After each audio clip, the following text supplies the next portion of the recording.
Chapter 8. Structuring Your Meditation.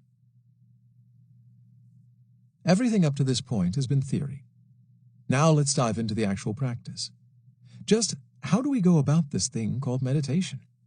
First of all, you need to establish a formal practice schedule, a specific period when you will do Vipassana meditation and nothing else.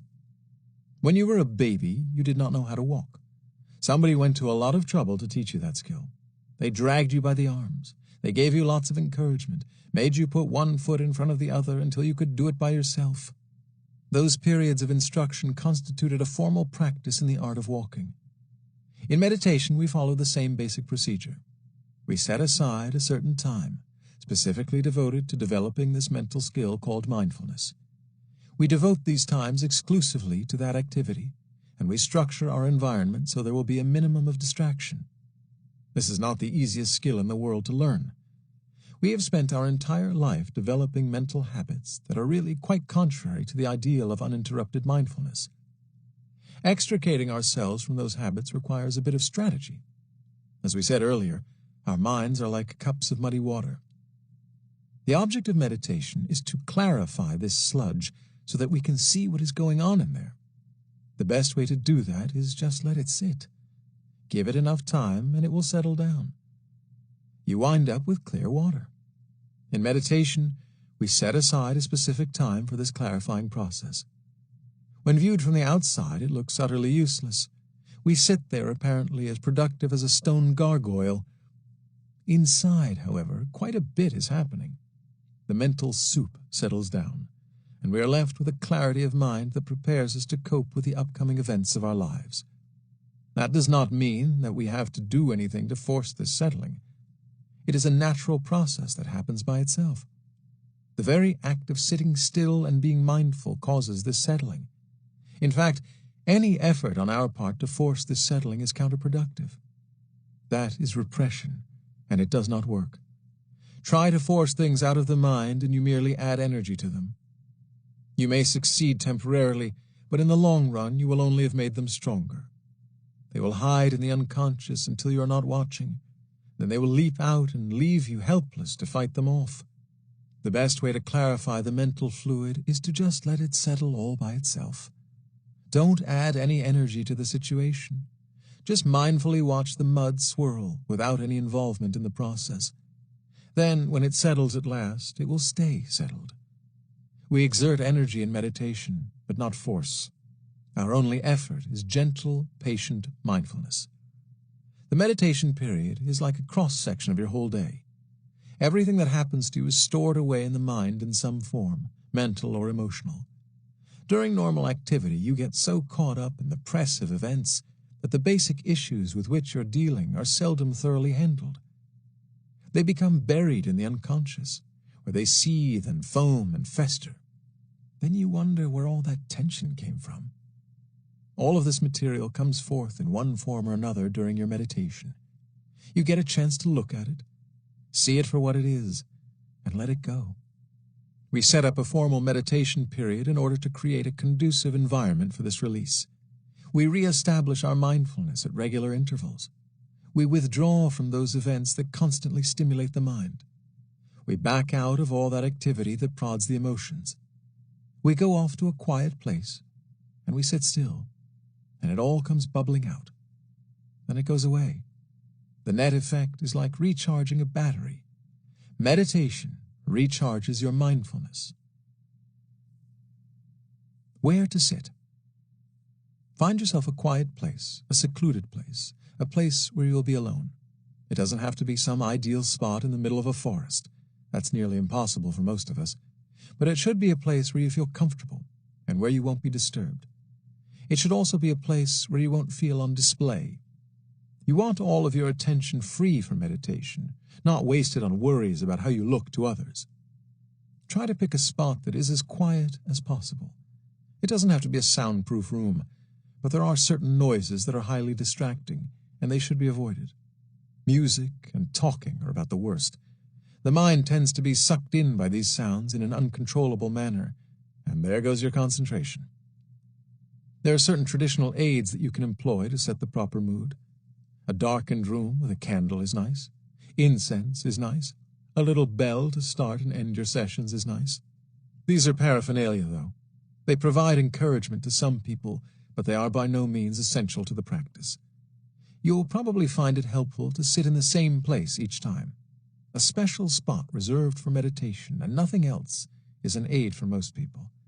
You soon come to associate that spot with the tranquility of deep concentration, and that association helps you to reach deep states more quickly. The main thing is to sit in a place that you feel is conducive to your own practice. That requires a bit of experimentation. Try several spots until you find one where you feel comfortable. You only need to find a place where you don't feel self-conscious and where you can meditate without undue distraction. Many people find it helpful and supportive to sit with a group of other meditators. The discipline of regular practice is essential, and most people find it easier to sit regularly if they are bolstered by a commitment to a group sitting schedule. You've given your word, and you know you are expected to keep it. Thus, the "I'm too busy" syndrome is cleverly skirted. You may be able to locate a group of practicing meditators in your own area. It doesn't matter if they practice a different form of meditation, so long as it's one of the silent forms.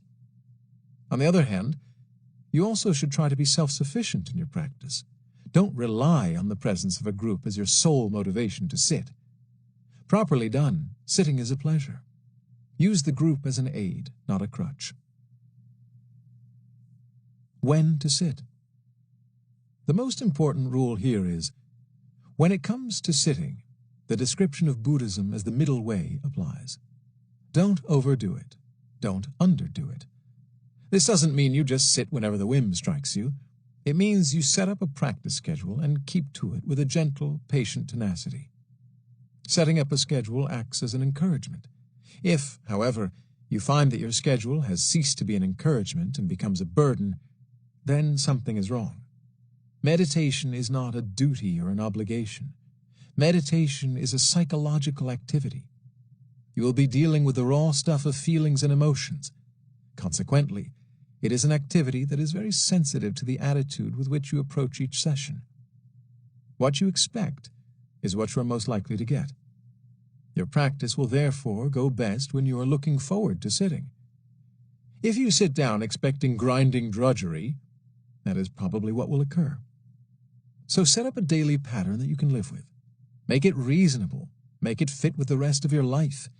And if it starts to feel like you're on an uphill treadmill toward liberation, then change something. First thing in the morning is a great time to meditate. Your mind is fresh then, before you've gotten yourself buried in responsibilities. Morning meditation is a fine way to start your day. It tunes you up and gets you ready to deal with things efficiently. You cruise through the rest of your day just a bit more lightly. Be sure you are thoroughly awake, though.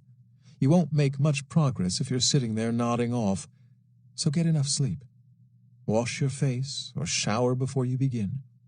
You may want to do a bit of exercise beforehand to get the circulation flowing. Do whatever you need to do in order to wake up fully. Then sit down to meditate. Do not, however, let yourself get hung up in the day's activities. It's just too easy to forget to sit. Make meditation the first major thing you do in the morning. The evening is another good time for practice. Your mind is full of all the mental rubbish that you have accumulated during the day, and it is great to get rid of that burden before you sleep. Your meditation will cleanse and rejuvenate your mind. Re-establish your mindfulness, and your sleep will be real sleep. When you first start meditation, once a day is enough. If you feel like meditating more, that's fine, but don't overdo it. There's a burnout phenomenon we often see in new meditators. They dive right into the practice, 15 hours a day for a couple of weeks, and then the real world catches up with them. They decide that this meditation business just takes too much time. Too many sacrifices are required. They haven't got time for all of this. Don't fall into that trap. Don't burn yourself out the first week. Make haste slowly. Make your effort consistent and steady. Give yourself time to incorporate the meditation practice into your life and let your practice grow gradually and gently. As your interest in meditation grows, you'll find yourself making more room in your schedule for practice. It's a spontaneous phenomenon, and it happens pretty much by itself, no force necessary. Seasoned meditators manage 3 or 4 hours of practice a day. They live ordinary lives in the day-to-day world, and they still squeeze it all in. And they enjoy it.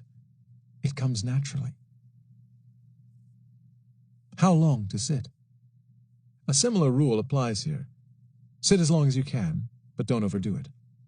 Most beginners start with 20 or 30 minutes. Initially, it's difficult to sit longer than that with profit. The posture is unfamiliar to Westerners, and it takes a bit of time for the body to adjust. The mental skills are equally unfamiliar, and that adjustment takes time too. As you grow accustomed to the procedure, you can extend your meditation little by little. We recommend that after a year or so of steady practice, you should be sitting comfortably for an hour at a time. Here's an important point, though. Vipassana meditation is not a form of asceticism. Self-mortification is not the goal. We are trying to cultivate mindfulness, not pain. Some pain is inevitable, especially in the legs. We will thoroughly cover pain and how to handle it in Chapter 10. There are special techniques and attitudes that you will learn for dealing with discomfort. The point to be made here is this. This is not a grim endurance contest.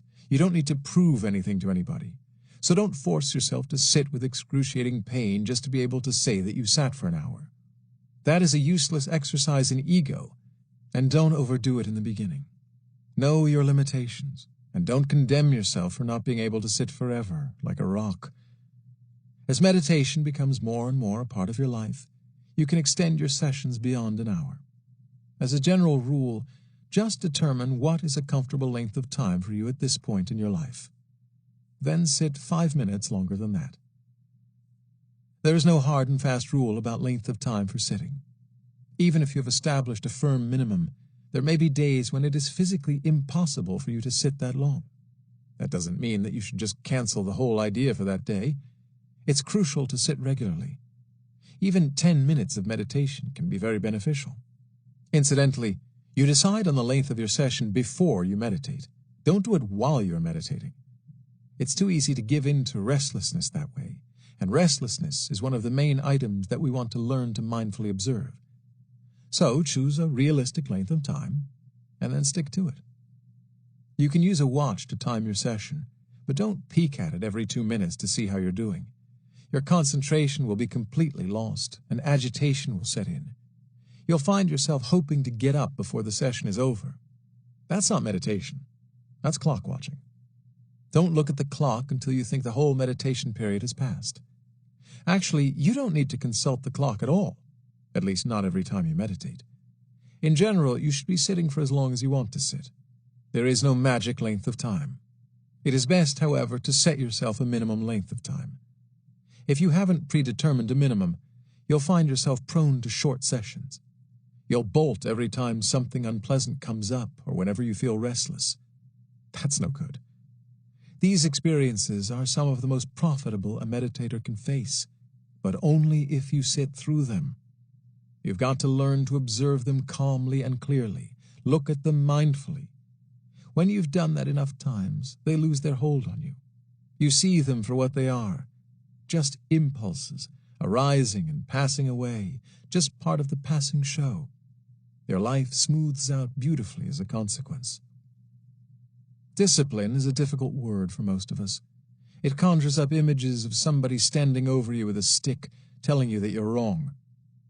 But self-discipline is different. It's the skill of seeing through the hollow shouting of your own impulses and piercing their secret. They have no power over you.